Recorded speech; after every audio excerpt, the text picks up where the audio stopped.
আজ আরও এক অন্য রকমের রবিবার।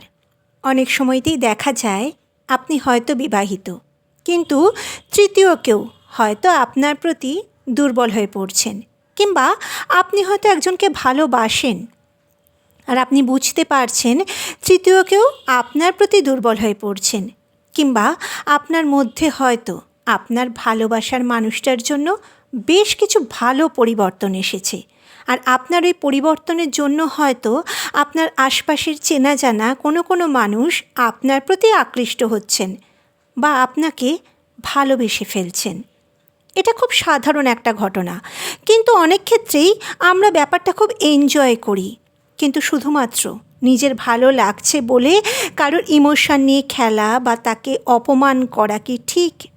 কারণ আপনি তো জানেন আপনার পক্ষে তৃতীয় কাউকে ভালোবাসা সম্ভব নয়, আর তাই যদি তৃতীয় কেউ আপনাকে সরাসরি তার ভালোবাসার কথা জানান, তাহলে প্রথমেই তাকে না করে দিন।